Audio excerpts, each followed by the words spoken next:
Good morning. It's actually the afternoon now. Anyway, look, we're here with the Octatrack, but we're also here. Look, Mbase 11. All right, two people that you wouldn't think would go together, but they are. They're here together. They're having a party, trying to have a party. It's not really the party that you would have imagined. Not out of the box, anyway. You would have thought this would have been a bit more streamlined. Anyway, let's get to the point. And the point is program changes on the Mbase 11 versus the Octatrack sending them. Now, there's a couple of problems involved, not only with the Octatrack itself sending program changes, but also the Mbase 11 receiving them and actually receiving MIDI clock from an Electron device at the same time to sync that LFO. What's the point of having that LFO, if you can't synchronize it? Or can you synchronize it and you've got an LFO that is synchronized, yet you can't hear the bass drum because of a bug in the Mbase 11? Yep, a bug in the Mbase 11. Let's not rant on anyway. Here's the way that you can fix it. Now, I was on the Electronauts, I was on the forum, and there's some useful information on there about it, which is where some of these ideas come from, and I cross-referenced while finding them, because this has just literally landed on my doorstep yesterday. And, of course, I wanted to play it, but it was which sequencer to sequence it with. So the analog 4, I was thinking initially would be one of the MIDI tracks or the CV track, but it's not actually a CV input. It's an X trig input, which is an audio input, which would be great for a click track going into that. It won't work. I don't think it will work anyway with CV. And I'm not into blowing up my Mbase 2 on the same day that I bought it. So, right, the analog 4 at that point was not up to the job of sequencing the Mbase 11 because of the program changes, not because of the notes. But anyway, so let's see. Basically, just the way this works is a very simplified sequencer, good at some things, not at others. So no analog 4, although we've got an Octatrack here. So with the Octatrack, it gives you other options to do the job that you need to do with some quirks, because it doesn't work in exactly the way that you would think. A lot of these machines change pattern and send a program change at the same time as you change patterns. The program change is sent before or after, or however they want to do that. That's fine. The Octatrack works a bit differently because program changes are sent using parts. So when you go into function part, you can see your parts and you choose one of them. So up, down, left and right, and then the enter. So you do enter. And what you'll find though is each part has got its own separate MIDI setup, including the LFOs, which in this case with the Mbase 11 is a bit of a pain in the ass. However, it is a flexible function because you've got 4 times the amount of program changes in one pattern and 4 different LFOs. Yippee. And also 4 different transposes and all the settings that are here in MIDI for the machine. That's a bloody lot of them. There's a lot in there. Anyway, I'm going to show you the quirks of this and what other people had tearing hair frustrations with. Say hello to the Tempest. We'll get round to you in a minute, mate, because there's a few bugs in there too. But for the minute, let's concentrate on the Mbase right now. Number one thing to know on the Mbase, you turn it on. You can play the drum. Super. Right. Just power it off and power it back on again, and you'll see that when you power it on, it comes to program 0. Or is it? It's actually program 1 of your user bank, so it's user 1 to 10, which is obviously user 0 to 9 here. But then after 9, it actually goes into preset 0 all the way through to, like, I think it's 99. Let's have a look and see what it actually is. So it actually goes through to 0 to 99. All makes sense? Or does it? Because when you actually receive the program change on the Mbase 11, what you'll find is the user 0 is like program change 1 or 0, depending on what your device sends it as. But on the Octatrack, let's have a look. If any of this makes sense to you so far, then good. If it doesn't, it's probably the wrong video for you.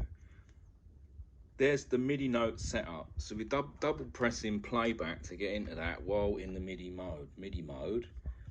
Double tap. That's it, and then we're back in, and we're looking at channel 1, program change 62.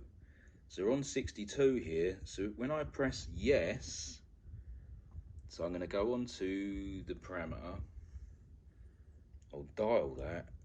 And how this works is when you press yes, that sends the program change at that point. So you're thinking, right, I've sent program 63, the Mbase 11 will be program 63. No, it's not. The reason is because, like I said, I don't know why Jurgen done it, but at the end of the day, the program change numbers is going to be 10 behind because of the 10 user ones at the beginning. Anyway, with that in mind, you can set your number here, but check it out. Look, we've got program 63 on function MIDI part 1. So if I switch to part 2 and press enter and then double tap on playback, you can see I've got a different program number in there. So each part can have its own program number. Wicked. That's 4 program changes per pattern without me having to like scratch my head and figure out which ones are what. But the quirk is this with the Mbase 11 and the Octatrack is that if I switch to, I'm going to switch to the one that I've not actually set up yet, which I think is function MIDI part number 4. So go into part number 4 and press play. Right, now you can hear exactly the same sequence as the previous parts are playing, yeah? See, if you're with me on that, that's fine. And then what you'll notice is it's only triggering what seems a random note here and there. The consistency of it doesn't particularly stay the same for any reason, and this is because of a bug of programming or some incompatibility between MIDI clock on the Octatrack and the Mbase 11. I've not tested it with any other MIDI clocks, but the same I think was true with the Analog 4, because I had no joy sequencing it and gave up once I understood the program change limitations on there. However, I didn't figure out how to actually fix it until I got onto the Octatrack and started scratching my head big time, because then I knew there was something up. And what is up is this. So we're going to go into function mixer, but we want to just get into sync, right? So in MIDI sync, I'm going to go into sync, and you can see clock is sent here as a MIDI clock is coming out of the port and it's coming into the Mbase to synchronize that LFO that we love. But if you do that, wrecked, you get this effect. Basically, the effect is it's not triggering the notes according to your timeline. So that is not working. Or is it? So basically, if I turn off the clock, so I'm going to turn off that clock now, and all of a sudden, ooh, it's working again. So as we found out by reading the forum there at Electronauts, that basically, and I also noticed it in the reason I actually come across the Electron site once I cross-referenced it on Google was because of this. Right now, this is the pitch bender, which can be assigned to CC note data. The parameters on here is effectively CC information, so controller change information. Now if I turn that clock back on, all of a sudden it's not receiving it again, Jurgen. Maybe a little update there wouldn't go amiss. But the main thing is this. So to get it working, you can see it just come out of that panel when I've got my slider there. Now when I slide that, you'll notice that obviously it is sending controller information on the MIDI port. And the reason we know that is because the Mbase 11 now miraculously works perfectly. However, this information here you can't be like doing this all day, can you? So to get the Octatrack to actually work without employing someone to rub this up and down, like we need an Octatrack fluffer. Basically what we're going to do is go into the LFO. Someone had a suggestion there, so big up you. But I was going to do this anyway, because what I want to do is automate decay or one of the other parameters with an LFO anyway. So with that in mind, we're going to use the LFO. So here it is. Go into the LFO page, and I'm going to show exactly how this is set up on my machine to get around this problem. So basically on this particular scene, it is not set up correctly at the minute because I have not copied the page from the one that is set up. So if you're with me, I go MIDI into this one to part number 1. I'm going to press enter. This page is set up, so I'm going to go on the LFO. Now for the part to manage and work the same as the other parts, and you need to copy all of the pages, and you also need to go into these control pages and then enable these as well, because it won't work unless these are actually enabled as well. So all of those need to be enabled rather than having the cross on them. So no crosses, everything enabled. Get that done. On my LFO, just stop that for a minute, but basically on the LFO, here's LFO1, and you can see my settings. So let's have a little look at these settings. Let's get the camera there. So pretty basic, but this did take a while to figure out and actually get it working. So there's the settings, and you can see my speed is on 102, although that speed could be higher. And the depth is on 77, although that depth could be higher as well. But I found that when you lower some of these, it actually will stop working because of you have to be sending the CC data possibly in between notes. So if it's not sent in between notes, you miss the odd kick drum again. So you've got to set this LFO so it sequences your CC data for, say, decay at the right intervals to avoid it dropping, missing out the lovely programming there. Such a reliable machine. I actually like the machine, but there is a few quirks that is a bit weird. So one of the quirks is that the front knob is obviously completely useless once you're sending external MIDI to it, because when you do send external MIDI to this box, you're going to find out that it will switch the parameter on the front of the box to whatever the last incoming MIDI was, and that can be annoying because then the knob on the front doesn't correspond with what you're doing, i.e. you can't control a separate parameter at the same time using this knob as you can the external one. So it's a bit of a, I don't know why they quite opted for that. Maybe there could have been 2 ways of doing it, that way and one hard patched somehow. But anyway, we'll get around that. And it's not that important anyway. We've got, look at the amount of LFOs we've got now. We've got 3 LFOs. We've got 8 tracks as well, and we can put all of them tracks on. You know, there's an unlimited amount of LFO and CC data we can throw at this thing. Technically, it's a joy. So let's look at the next page. So basically, look, there it is. Page 1.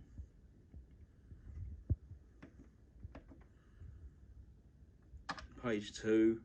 Now I've got these CCs set up. If you look in the manuals, you'll see what these correspond with, but it's pretty logical. So 101, 102, 103, 104, and then you've got 10 all the way through here. 7, and then it jumps to 13, 14, 16. They're the ones that I wanted to use, and that means that these knobs here can influence the data as well. And I'll practice doing that at a later date. But for now, you can see there's our program change number, and now we've got the LFO set up. Let's just get on there so you can see that. So we can double tap on that one as well. So we got the LFO, and the external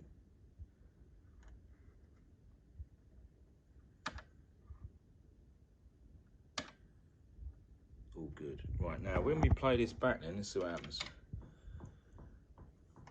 So I'm going to do switch the parts. That's it. So here's one I made earlier. So if I switch to 3 and then 2 and then 1, let's go on to 1, change that program number, let's just change it to a random one, press enter or yes, and that's it. So when we switch these parts, that's it. We can now use this, and it's great because you've got four CCs that are reliable ones that you've programmed in for each of the patterns there for your MIDI tracks. Great. We're also controlling with the LFO, so if we go on the LFO, you can see at the minute it is set to control aftertouch, and the reason I've done that is purely this. If you was to put it to the decay or the other one for the moment, like I said a minute ago, then you give up this for the time being. And at the minute, I don't want to do that. Maybe at a later date I'll activate that to control one of the parameters, and then I won't miss this knob so much, but I'm just getting set up with this, and I may do a bit of programming on the machine, so I don't really want this interfering with the knob, and I'll show you exactly what happens when you do that. So if we put this controller that this LFO is on to something different, you can see right now it's set to controller 4, which is set up to the pulse, and because it's obviously sending that CC data continually while it's pressed, I cannot use this knob while the thing's running now until I press stop, because either I switch to a different parameter, change the parameter, but if I press yes, now it's gone to pulse, but if I press down, it just toggles back because the last sent message is the one which is favourable. So there's the problems with it. That's how to fix it, and this should help a lot of people figure this out in half the time it took me. But yeah, thanks Jurgen. Yeah, let's see an update for this to try and fix this clock issue, because it is a bit silly. As you've seen, these are popular bits of gear. It's a pretty capable sequencer, and you know it does a few other things and that. Why not marry these together perfectly? I mean, I'm probably going to have the LFO do something from this to here anyway, and it sort of combats a little bug there. But why not get that fixed? Oh, and while we're at it, there's a few other little things. So I'll show one of them, and it's actually on this Tempest. This one, I really like this machine actually. It's a nice machine, and everything works great. There's a few little bugs. The only bug that I'd want to point out here on this machine is one of the user interface, which is probably a design choice or something, or a speed of ease of use choice, but it is a bit dangerous, and here it is. What it is very simple. Now there's a couple of reasons why I'm saying it, because I believe that it would be an improvement to the machine, and it's to do with loading and saving. So basically when you press load, so I'm going to go into load save menu, and you'll notice that the next button, if we can get we have these buttons here, next, and then the button that corresponds with what it says.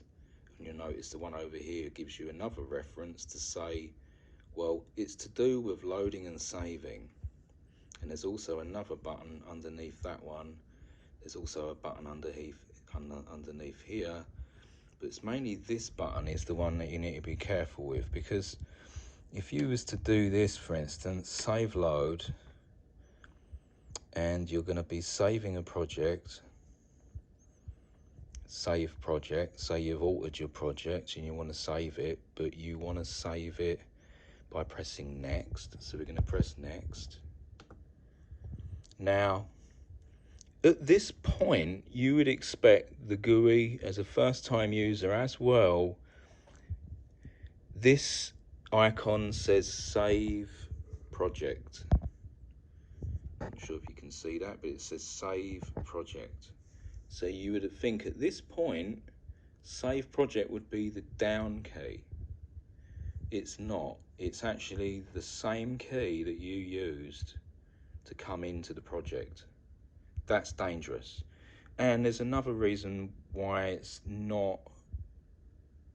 It'd be better the other way around. There's two reasons. So we go back to the beginning. So I'm going to press save load to come out. I'm going to press save load to go back in. I'm going to select my save, whatever I want, so save project, and then I'm going to press next once. And the reason I insinuated once is this. If you have a key that sticks for any reason, be it old age or I've got some problems with my health, or any other reason that this button double presses, it will then destroy and save over your project. Now, the easy way round and the logical way round would be to disable this key as save now, and this one here that already says save project becomes save now. In fact, it doesn't need to say save now, it just already says save project. Why doesn't this key save the project? It doesn't. This one does. The other reason that that's a bad idea, Roger, is that you're wearing out this button twice as much as you would have if you'd have separated these jobs, made it safer, less button wear on particularly this button, because you'll find on many other pages in the entire setup of the unit that this convention stays. This button is going to wear out quick, and that's a little bit dangerous, Roger. Be nice to see an update on that. Anyway, rant over. I love this machine, it's great. Keeps perfect time with everything else. Let's just turn it on a second. I'm not going to keep this going for long. We also need to put a bass drum on. Let's try and put a bass drum on. There we go, we've got a bass drum.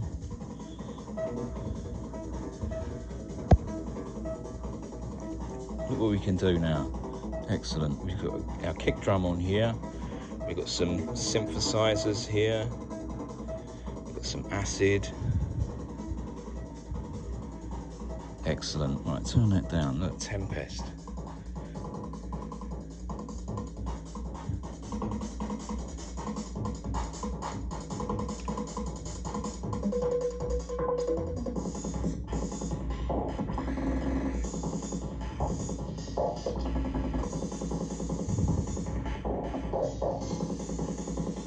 Who needs a bass drum when you got this?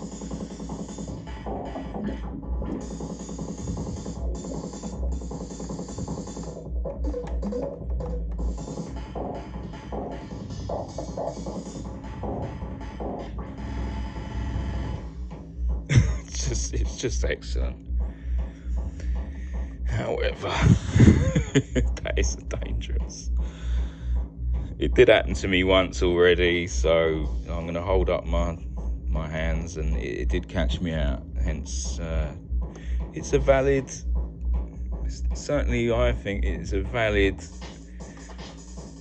It's a valid reason to bring it up against the gods of drum machines and all the rest of it. But yeah, that button can be wearing out pretty quick. There's a lot of functions that are like that, which doesn't really make sense why there's even an indication of what the job does on the opposite side with a button available to be used. That's it. Cheers, guys.